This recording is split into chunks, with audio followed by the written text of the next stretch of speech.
amahoro irwejuru na ruhiza mu bikombe byose by'u Rwanda hano mu karere k'ibiyaga bigari nk'urubyiruko twese twiyumvire abakecuru n'abasaza yawe Nyiramubande we Nyiramubande we.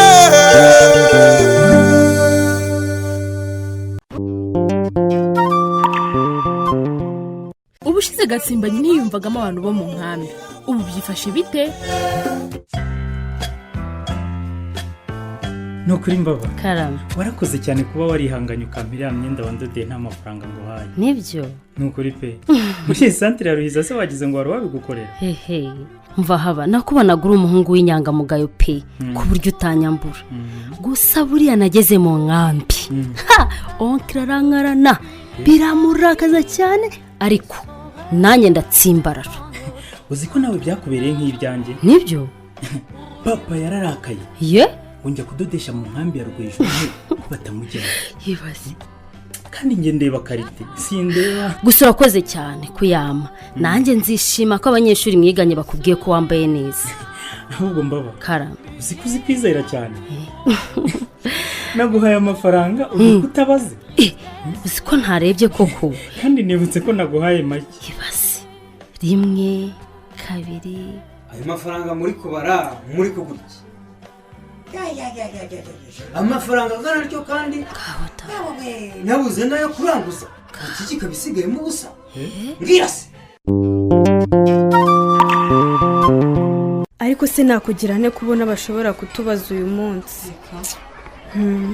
None sabiju hano nyine ntibavuze ngo bafata ibi ngibi bagateranyaho ibi. Ndabyibagiwe. Kandi minyo urashaka kuntesha umutwe? Dore ufashe ibi wabonye hano ugakuramo inyungu urabona ko cyaba ari igihombo. Numva ahubwo byanshangiraga. Ufata ibi wateranyaho bino maze nyumvira kandi ibise byo bije muti minyo ndumva rwose nge nakureka ariko ntacyo niyo natsimbuye umunsi utanzatsinda. Nyumvira shawe uzi ko wa mutonto kiduhe wampaye lift yambwiye ko azajya mpakura diswaye cye ubu nzajyeyo. Mbwira minyo. Baba Karame muyo. ngambwira ukuntu bakavukira bo mu Ruhiza bakwemeje. Ese mwagiye mwimenyera nkubwira ngo bazakwambura ngo nayasoronga.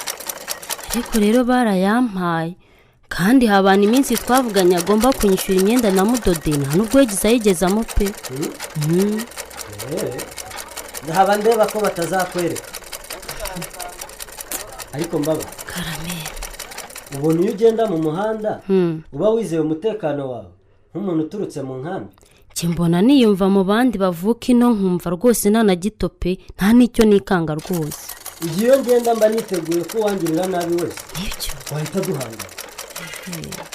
Ese ubundi uriya muhungu ni kimutanga ko ntashaka ko gakunda. Ego ko ntacyo ni ubushuti busanzwe. Erega muyomba reka tumenye ko turi mu buhungiro kandi tugomba gutanga amahoro kugira ngo atugarukire. Ariko ujye umenya kuri imfubyi. Ndabizi. Ndi nyokorome nkaba naho ababyeyi bawe bati. Ndabizi rwose. Urumva ushaka kunyumvira cyangwa ushaka kwiyobora?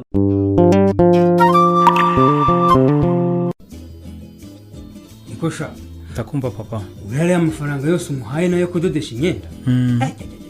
Nari nayobewe impamvu n'ibintu byanjye byashizeho. Abasore we sha. Ariko se papa ubu hagize umuntu wo muri centre ya Ruhiza wumva ngo nagutangiye amafaranga ntiyagira ngo nibyo koko. None ubundi bitaba byo wayakuye. Ari amafaranga nayanjye. Kandi abantu bo mu nkambi nakubwiye uzahuramo n'ikimbwa yahuriye nacyo kumugezi rwose.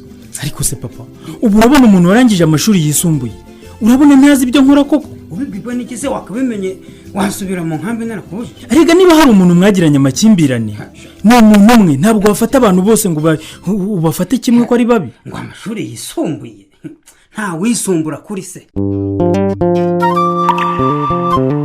njye buriya bari abanyeshuri b'indeka tukarwana bandusha imbaraga bakankubita ngo njye ntabwo mvugaga neza ikintu cyose mvuze bakagisubiramo. barabihorereye twe twigire mwana mu minsi iri imbere bazatugarukaho baza badusobanuza uzabibona neza bazi ko abantu bose bagomba kuvuga ururimi rumwe biba byose ni abanyarwanda nubwo bavuga ikinyarwanda bose ariko niba kivuga kimwe ntibateme igice kimwe bituzi bireke. mva mwana nawe urabizi ubuzima bwo mu nkambi nta muntu uguteraga ka morali ko kujya kwiga nanjye numva navamo. ibyo bireke ntukabitekereze uzi ko tuba dutegura icyo tuzaba cyo burya niyo waba impunzi akajana mwana icyo Imana yaguteguriye kiba gihari kandi kugiharanira ngo ukigereho ibyo ni ibyawe nta wundi bireba. buriya barabana twigana barambangamira sana icyo mvuze cyose bakanseka ikibazo cyananira kukibaho nk'abandi bakanseka umunsi umwe njye nzitura umuntu. umva nkubwire ahubwo reka tuzashinge gurupe yo guharanira amahoro mu rubyiruko hariya mu kigo maze tujye twigishanya kubana neza rigana bariya bahinduka. gako oya ibyo byo byihorere hari icyemezo mfashe ku muntu uzongera kunserereza. karabaye niko mutware ko mbona uri gutazimura amasaha ni amahorora yewe ndagira ngo ejo nzajya kwirindira imyaka ngezeyo usanga baranyoneshereje bikabije. none se ukumva ko umuhoro ari wo warinda iyo myaka noneho ukaba wumva ko nagenda imbokoboko. reka da kubabuza birahagije. reka aho bigeze aha birakabije. uzi ko namenye ko abantu bo mu nkambi hari amatungo bagira akareba ari nabo banyoneshereza. none ubu nafashe umwanzuro nyisangamo nyitema. reka da niko bimeze. ariko urumishana ye ubwo se watuma itungo ry'abandi ukumva ko wakiranukana ba nyiraryo. none sejo uzaba wirebera nsangamo inka cyangwa ihene nyicamo kabiri. oya nta kindi ubutaka ni ubwanjye nasigiwe na data agaruka abanyankari. yego ko kantengo wako ariko gatsimba ubwo urakomeje. sejo se ubu ndabura iyo mfatiramo. ngewe reka nkubwire nuramuka utemye itungo rya rubanda nzaritema nzaguta nigendere singiye gushoza intambara n'abaturanyi. uyu muhoro wa gatsimba yo kurindisha imyaka mwe akagira imana mwe uracura iki sorongo ntashaka ko mbabaza akomeza kwiyuzuza n'abantu bo hanze y'inkambi ibi bizaherera he naho ubutaha. sabye u Rwanda